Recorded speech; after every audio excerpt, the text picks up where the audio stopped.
Alright guys, it's Jahlon with the Paradox Gaming Network, and I cannot believe we're already at 30 April. This year, 2020, has been completely insane, losing track of time, but the good news is that development on Ashes of Creation continues despite everything going on in the world.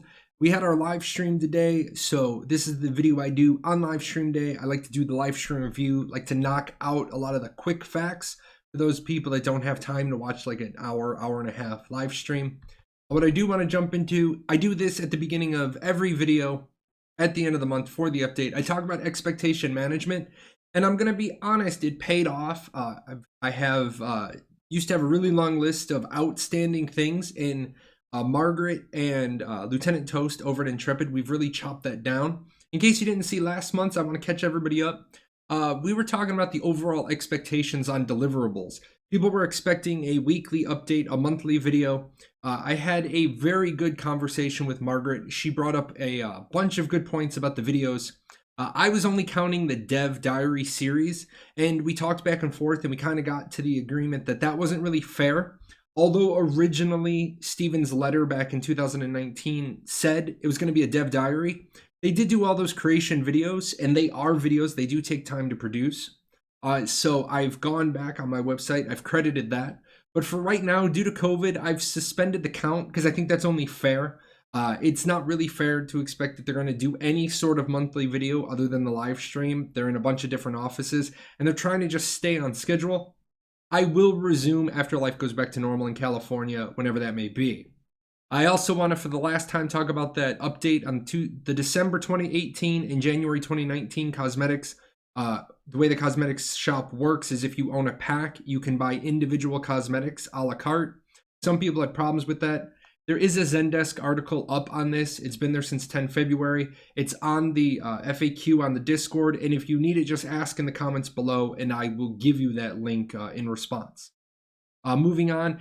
A whole bunch of other expectations we had. Castle Siege, what were the dates, what's going on with the BRs, what's going on with the leaderboard. All this is now irrelevant because Steven and Intrepid have decided to listen to the community, move Alpha 1 up in the development timeline, because we don't want to wait on Castle Siege mode. We don't want to wait on Horde mode. We want you to prove it's an MMORPG.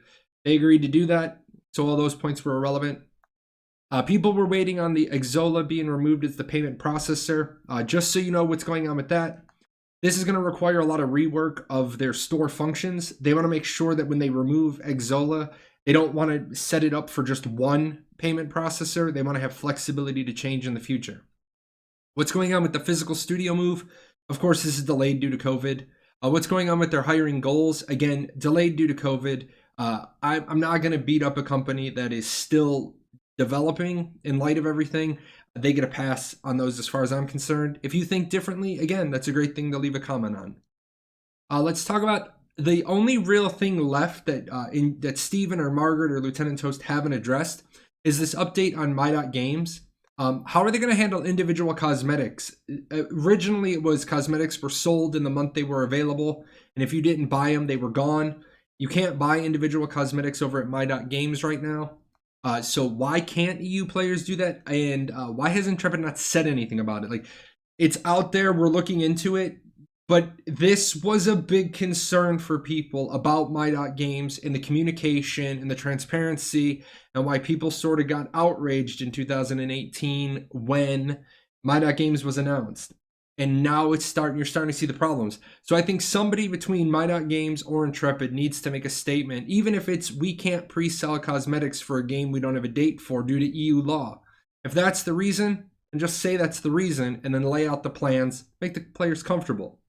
With that said, like I said, I do want to say thank you to Margaret and Lieutenant Toast for working with me. Answers to stuff like this is important. It keeps us true to that transparent development that people were motivated about at the beginning. It keeps stuff from building up. If you watch my other videos, I know that list got to be about 2 slides long. And so we really did clear off the lingering stuff. You'll notice that there are some allowances for COVID, and Intrepid said a little bit on that, but I'm giving them more allowance for it. They're not using COVID as an excuse like some other developers who were behind and who are now like, great, there's a worldwide pandemic, I can justify my delay. With that said, from today's live stream, the studio update, they are chugging along the best they can. We were supposed to see housing today. It wasn't quite ready. It wasn't quite polished. This is one thing Steven, I think, needs to get over, where his community, it doesn't need to be perfect. If you always wait for it to be a 9, 9.5, a 10 before you show it, you're never going to get anywhere. We're forgiving. Just let us see it. Let us see the sausage being made. With that said, they are still onboarding people as well, and this is good. They are still hiring. So if you're in the San Diego area or you're willing to relocate, here are just some of the positions they're looking for. I do like the fact that they've gone out there and they're constantly reaching out to the community and seeing if the community knows people. I think that's a good way to go about doing it. Steve and I will work from my home as your vice president of operations and logistics, aka the guy getting stuff done. With that said, we talked about art today, and yeah, I know some people aren't totally impressed by these stills. I do want to remind you, these are works in progress. The beards, they said, probably need at least one more pass until they're ready. Some people were making the jokes, who wears beards like that? Well, either who wears beards like that or you're going to have less beard options. Pick one. But no matter what, I think we can all agree that these faces are, better looking than Meiji McButterface. May she rest in peace. Armor sets were a big one today, and I liked some of the stuff they were saying. They were talking about making armor sets work together because they're individual pieces. And so you need to be able to have different pieces from different sets work together because they have to be able to function together. If you're not doing just one body pieces, then players are going to do some really weird combinations. And we don't want the wow effect, like I like to call it, where the best in slot pieces just look absolutely horrible together. They talked today about the threat assessment based on the gear you see on your enemy. And different levels sets will look different. I do have a future question benchmarked on my list. Hopefully I get to interview Steven again sometime soon. It's been a year. I'd like to do a 1 year later, but how is that going to work with cosmetics? There are a lot of people who say, well, I'm going to be running in default appearance all the time. Well, there are some games where default appearance makes everybody look the same. Some people were under the impression that default player appearance just takes their cosmetic off of them. I don't believe that was the intention because that really doesn't help you with a computer system's resource benefit. Default player appearance comes from like Arcade, where everybody looks like a red Power Ranger or a blue Power Ranger so you can see your enemies. So as you can see, it's marked in red. How is this going to work with cosmetics? If we can get an answer from Intrepid, or I will benchmark that, hopefully interview Steven again soon. I know it seems silly, but I was really stoked for fishing today. There are a couple of guys in the Discord community. One of them, his name is the Talking Fish. I really wasn't big on advocating for fishing independent of the Artisan system, but these guys are so passionate about fishing. I really kind of do now. I do Artisan system and then fishing. And fishing is coming along. You can see some really nice artwork for it. There are people excited for it. It's nice to see this level of detail going into the Artisan system. As a gatherer, I primarily am a gatherer. So I like when my tools have a little bit of something to it, where it's not just bland and boring. And the Artisan system is a cornerstone for Ashes. The majority of things are going to be made by players. So you're going to want players who feel immersed, and giving them good looking stuff and good looking systems. That's a great way to do it. Also because fish, there are fish out in the sea and they want to be caught. I think it was kind of cool. Like some of this stuff, this was the stuff Steven was talking about. He wasn't quite sure if he would have shown this, but I think it's fine. They're fish and now they're gone. Let's talk about the orc stuff that was brought up today. And we're hearing about dwarves now. And where are the orcs? And the answer was in the future. As the supreme leader of the VEC, I find this unacceptable. So I'm going to show you some orc stuff. It's old, it's dated, but we want more.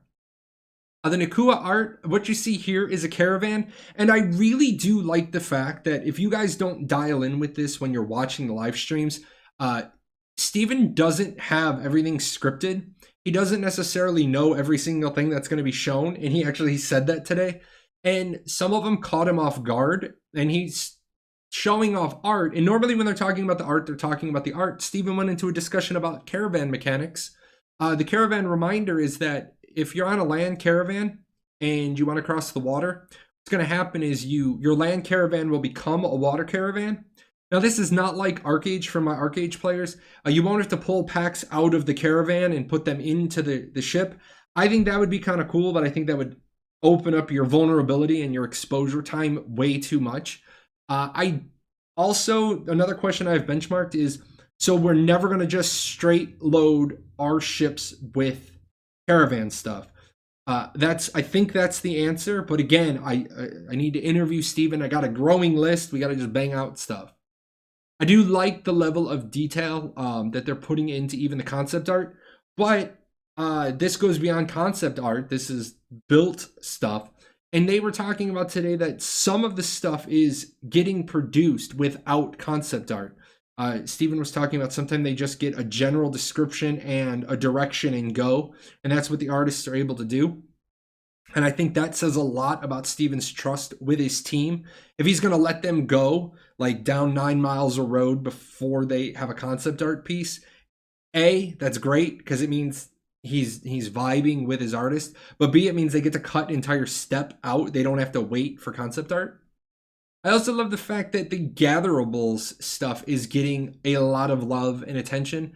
I've been playing some games recently that are in development where the gathering nodes are either ugly, they're an afterthought, or you can't even find them because I know some people don't want glow and sparkles.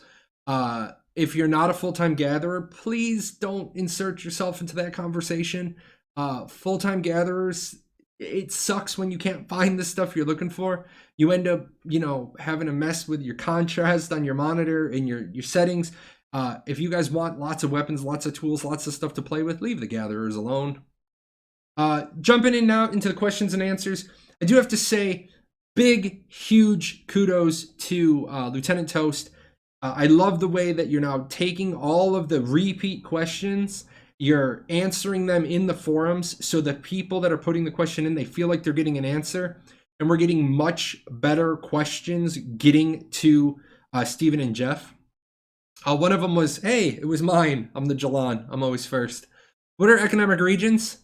These are the same as the castle regions. They are static. They don't change. They follow the geographic boundaries. So this is good. It now lets us know some rules and mechanics that were based on this just one-time mention of economic regions, but we didn't know what they were. So they are static. They don't change. Somebody asked, can I make an elf the size of a Ronkai or a dwarf? No. Races have certain confinements you must adhere to. Are there going to be wieldable banners like in Guild Wars 2? There will be something similar. It won't be an item that you can equip. It's not an equipable banner. There might be guild buffs for officers where the guild members will rally to the banner and officers will uses the buff and then they get it if they're in the proximity. I want you guys to keep in mind that their goal right now is for castle sieges is 250 versus 250, but they want to see if they can do 500 versus 500. If you don't have some sort of organization, you don't have people rallying to an initiator, it's going to be chaos. I think a lot of people are in for a rude awakening when it comes to sizes of that magnitude, but that'll be okay. People will learn. Ashes 101 will take care of you. Will there be visible armor breaking on bosses? No. I think this sounds like a really cool thing. And then they said maybe on really important fights, but it's too resource intensive, time, effort, and energy in the development process. And I think that's fair. There are some games I've seen where the bosses do end up a lot of animation changes depending on what the boss's health state is. And at the end of the day, it's still just one fight. I'd rather them, instead of designing the same fight 4 different ways, depending on its health level, I'd rather you do 4 fights, so I have 4 fights to do. Let's see. What happens to the goods stored in a node during a siege? Gatherables and processed goods, a portion will be lost and become the spoils of war. One thing that is new is once sieges start, those goods are locked in the node. So there's going to be no running out of town with your raw materials. Now, this is going to require some feedback, and I already see some issues with this. The biggest being, how do I build siege equipment if I need to bring materials in to build the siege equipment, but I can't take the stuff out of my bank? Am I going to be able to craft from my bank? So that's in green. Because that's my comment. I'm sure, knowing Steven, I'm 100% sure he agrees that it's going to require some feedback. Can you move while casting? This is going to be risk versus reward, which I'm glad Jeff said it this way, because it is that is one of the pillars of Ashes of Creation, that player decisions matter. So small spells, yes, you'll be able to cast small spells while you're moving. Larger spells will require stationary casting because you risk yourself by being stationary. You're rewarded with the bigger damage. Group mounts. Group mounts were unlocked in the Kickstarter. These are going to be difficult to achieve, about the size of an elephant. Okay. But you've got some really weird looking animals in the world, so it's great that they're going to be the size of an elephant, but maybe it's a really big elephant. How many people can be on a group mount? Don't know. Somebody asked, is there going to be different ammo for the potion launcher?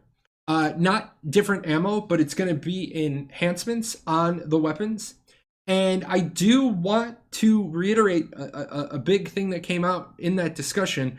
Remember, they don't script their answers. They take the answers cold. So when they're talking, a lot of times you get insights into an answer that they might not have wanted to say if they didn't catch an out of the blue question.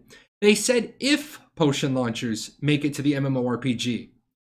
And that is an important, little soundbite, because I know a lot of people had heartburn over the potion launchers, both in concept and their just raw destructive power in the Battle Royale. So that's going to be one of those, they may not make it to the MMORPG, or they may not make it in the form and fashion we've seen.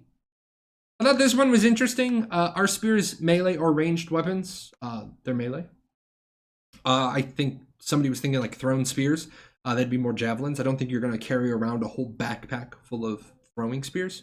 All right, guys, and that is it for today. You can notice right up here, not the Joker, you can see ashes101.com has gotten yet another facelift. Thank you to all the people in the community helping me out with little bits and pieces they see wrong in my website code. The motivation to keep working on the website. Lots of people tell me it's helpful. I will keep updating it. In fact, this weekend I have a bunch of places to go in and make some inserts from today's live stream. I also want to remind people that the Ashes 101 website is kind of like your textbook for the class, and the AOC wiki, that is like the library if you're just going to look for facts. I will be streaming again on Tuesday nights. Obviously, I'm not going to be streaming Ashes of Creation for a while, but if you want to drop in and ask a live question, it doesn't matter what I'm playing, I'll stop, I'll answer your question, and then you can hang out or you can have your answer done. Or don't be afraid to leave a comment or question below in the comment section. And then I do run my own Discord. You can find me at the official Ashes of Creation Discord. I'm usually Jahlon #0001. Sometimes I'm the Prophet Jahlon Snow. Or my Discord link is in the description below. Swing on there, you can talk to me. Anyway, you got to find me if you have an Ashes question. Make sure you ask it so I can answer it. You guys take care, and hopefully May go smooth. The Phoenix Initiative will start testing Alpha 1, and once they get the rough stuff done, the rest of the A1 testers will get in there. Once that happens, be streaming it, and Ashes 101 will get major updates. You guys take care.